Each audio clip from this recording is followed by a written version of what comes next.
Hello friends, welcome back new video. आज की इस वीडियो में हम लोग क्लास 10 बायोलॉजी चैप्टर 6 के दीर्घ उत्तरीय प्रश्न को हल करेंगे। इसमें सिर्फ 5 क्वेश्चन का आंसर दिया जाएगा। इसके पार्ट 2 को आप इसके डिस्क्रिप्शन में जाकर उसके लिंक पर टच करके देख सकते हैं। तो चलते हैं, वीडियो को स्टार्ट करते हैं।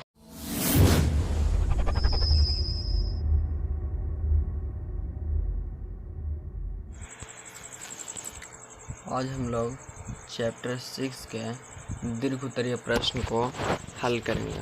तो चलते हैं, शुरू करते हैं। पहला क्वेश्चन हमारा है, विभिन्न प्रकार के अलैंगिक जनन का सचित्र एवं संक्षिप्त विवरण दें। विभिन्न प्रकार के अलैंगिक जनन के सचित्र एवं संक्षिप्त विवरण दें। तो इसका आंसर यहाँ पे देख लेते हैं। इसका आंसर यहाँ पे अलैंगिक जनन में अकेला जीव ही अपनी संतति पैदा करता है। इस प्रक्रिया में नर मादा युग्मकों का निर्माण नहीं होता। अलैंगिक जनन की कई विधियां हैं, जैसे विखंडन, मुकुलन, खंडन, बीजाणुओं द्वारा कायिक प्रवर्धन आदि। पहला, अलैंगिक जनन की विधियां। अलैंगिक जनन के विधि, तो यहाँ पे पहला विधि हो जाएगा विखंडन। पहला क्या है? विखंडन। जब जीव पूर्ण रूप से विकसित हो जाता है तब दो भागों में विभाजित हो जाता है। पहले केंद्रक का विभाजन होता है, उसके बाद कोशिका द्रव्य का विखंडन के द्वारा जब दो जीव बनते हैं तो उसे विखंडन कहते हैं। जैसे अमीबा में विखंडन द्वारा अलैंगिक जनन होता है। देख सकते हैं आप यहाँ पे चित्र में। और यहाँ पे दूसरा हो जाएगा, दूसरा विधि मुकुलन द्वारा भी ईस्ट, हाइड्रा एवं एनी जीवों में शरीर पर एक उभार की तरह की संरचना बनती है, जिसे मुकुलन कहते हैं। शरीर का केंद्रक दो भागों में विभाजित हो जाता है और उनमें से एक केंद्रक मुकुलन में आ जाता है। मुकुलन पौत्रिक जीव से अलग होकर वृद्धि करता है और पूर्ण विकसित जीव बनता है। मुकुलन देख सकते हैं, मुकुलन जो है इस प्रकार होता है चित्र में जैसा बताया गया यहाँ पे। और दूसरा विधि यहाँ पे है विखंडन। तीसरा खंडन। इस विधि में जीव दो या अधिक खंडों में टूट जाते हैं और एक खंड वृद्धि करके पूर्ण विकसित जीव बन जाते हैं। उदाहरण के लिए स्पाइलोगायरा तथा छपटे कृमि। इस प्रकार होता है खंडन विधि द्वारा जनन, देख सकते हैं यहाँ पे। और चौथा हो जाएगा यहाँ पे जीवाणुओं द्वारा। बीजाणु कोशिका की विरामी अवस्था है, जिसमें प्रतिकूल परिस्थिति में कोशिका की रक्षा के लिए उसके चारों ओर एक मोटी भित्ति बन जाती है। अनुकूल परिस्थिति में मोटी भित्ति टूट जाती है और बीजाणु सामान्यतः विधि से जनन करते हैं और वृद्धि करके पूर्ण विकसित जीव बन जाते हैं। इस विधि द्वारा जनन करने के कुछ उदाहरण हैं म्यूकस, स्पर्म अथवा मॉस। और दूसरा क्वेश्चन देख लेते हैं। दूसरा क्वेश्चन हमारा यहाँ पे बोल रहा है, उत्तक संवर्धन कैसे संपन्न होता है? कायिक परिवर्धन के लाभ का उल्लेख करें। उत्तक संवर्धन कैसे संपन्न होता है? कायिक परिवर्धन के लाभों का उल्लेख करें। तो यहाँ पे इसका आंसर देख लेते हैं। यहाँ पे इस विधि में पौधे के उत्तक के एक छोटे से भाग को काट लेते हैं। इस उत्तक को उचित परिस्थिति में पोषण के माध्यम में रखते हैं। उत्तक से एक अनियमित ऊर्ध्व सा बन जाता है, जिसे कैलम कहते हैं। कैलस का उपयोग पुनर्गुणन में किया जाता है। इस उत्तक का छोटा सा भाग किसी अन्य माध्यम में रखते हैं जो पौधे में विभेद क्रिया को उत्तेजित करता है। इस पौधे को गमला या भूमि में लगा दिया जाता है और उसको परिपक्व होने तक वृद्धि करने के लिए छोड़ दिया जाता है। उत्तक संवर्धन से आजकल आकार्डिया, गुलाउदी, शताब्दी तथा बहुत से अन्य पौधों तैयार किए जाते हैं।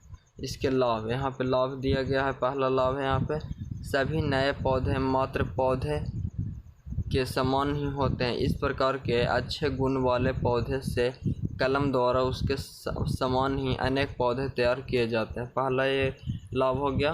और यहाँ पे दूसरा लाभ देख लेते हैं। फलों द्वारा उत्पन्न उन सभी बीज समान नहीं होते परंतु कायिक जनन द्वारा उत्पन्न पौधे में पूर्ण समानता होती है। और तीसरा लाभ, कायिक जनन द्वारा नए पौधे थोड़े समय में ही प्राप्त हो जाते हैं। और चौथा लाभ यहाँ पे देख लेते हैं। चौथा लाभ है वे पौधे जो बीज द्वारा सरलता से प्राप्त नहीं किए जा सकते हैं, कायिक जनन द्वारा प्राप्त किए जा सकते हैं, जैसे केला, अंगूर। ये थे इसके लाभ। अगला क्वेश्चन हमारा तीसरा नंबर क्वेश्चन, परागण से लेकर बीज बनने तक की क्रिया को संक्षेप में उद्धृत करें यानी कि समझाएं। तो यहाँ पे इसका आंसर देख लेते हैं।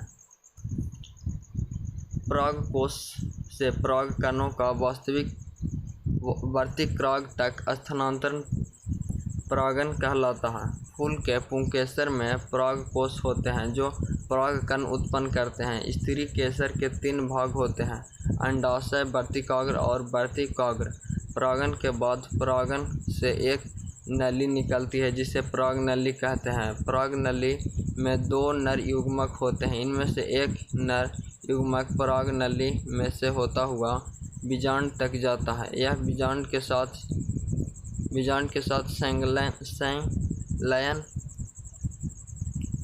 संलयन करता है जिससे युग्मजनन बनता है। दूसरा नर युग्मक 2 ध्रुवीय केंद्र से मिलकर प्राथमिक एंड्रोप्रस्थ यानी कि भ्रूण कोश केंद्रक बनाता है जिसे अंत में एडोस्पर्म बनाता है। इस प्रकार उच्च वर्गीय पौधे में दोहरी निषेचन क्रिया प्रदर्शित करते हैं।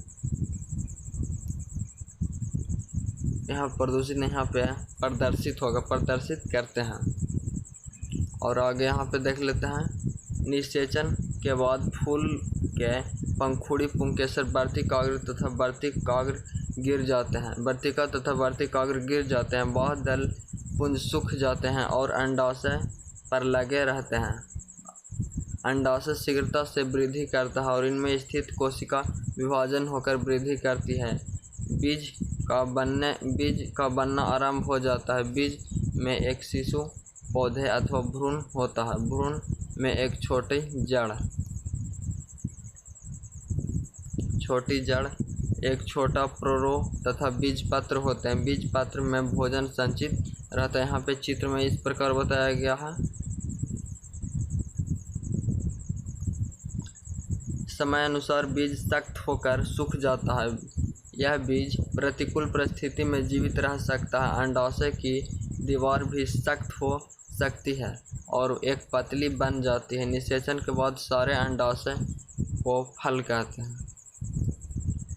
और यहाँ पे चौथा क्वेश्चन देख लेते हैं।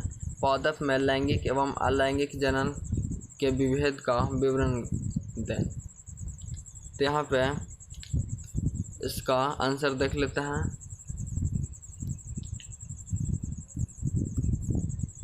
लैंगिक जनन, सेक्सुअल रिप्रोडक्शन। एक पौधे में फूल में लैंगिक जनन होता है। पुंकेसर नर जनन अंग और स्त्री केसर मादा जनन अंग हैं। परागकण पुंकेसर पुंकेस्त्र के परागकोश में पैदा होते हैं। परागकण 2 नर युग्मक पैदा करते हैं। अंडाशय के अंदर अंडाणु होते हैं जिसके केंद्र के अंदर मेगास्पोर होता है। मेगास्पोर से भ्रूण थैली का विकास होता है जिससे मादा युग्मक होता है। परागकण द्वारा परागकण स्त्री के से वर्तिकाग्र तक पहुँचते हैं। निषेचन के बाद अंडाशय परिपक्व होकर फल बन जाते हैं। बीजांड बीजों में और अंडाशय भित्ति में बदल जाती है। और यहाँ पे अलैंगिक जनन वो तो बता दिया लैंगिक जनन का। और यहाँ पे अलैंगिक जनन के बारे में जान लेते हैं। अलैंगिक जनन, एसेक्सुअल रिप्रोडक्शन। लैंगिक जनन में संतान एक जीव से उत्पन्न होती है। लैंगिक जनन के मुख्य प्रकार विखंडन, बहुविखंडन, मुकुलन, खंडन, बीजाणुओं द्वारा कायिक परिवर्धन।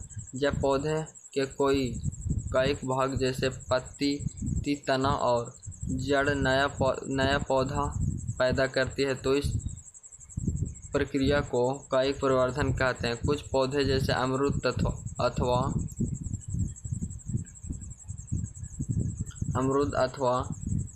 पूर्ववर्धन कहते हैं। कुछ पौधे जैसे अमरूद अथवा शकरकंद के अपस्थानिक जड़ों पर छोटी छोटी कलियां हो जाती है, जिससे नए पौधे उत्पन्न होते हैं। बायोफिल्म की पत्तियों के किनारे पर खांचे में स्थित अपनयिक कलियां होती है, जिससे नए पौधे उत्पन्न होते हैं।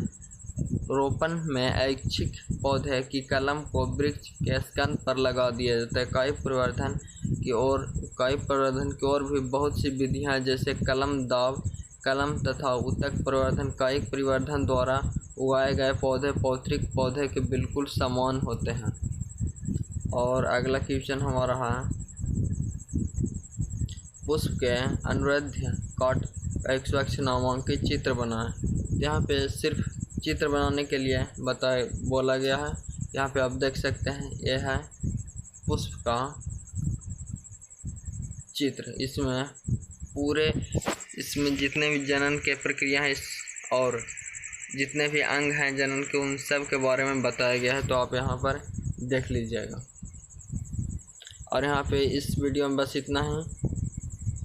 इसमें कुल टोटल हम लोगों ने 5 क्वेश्चन किए हैं, तो अगर हम पूरे क्वेश्चन करते हैं तो ये वीडियो ज़्यादा लंबा हो जाएगा। तो इसका नेक्स्ट पार्ट का लिंक इसके वीडियो के डिस्क्रिप्शन में दे दिया जाएगा, आप वहाँ से जाकर देख सकते हैं।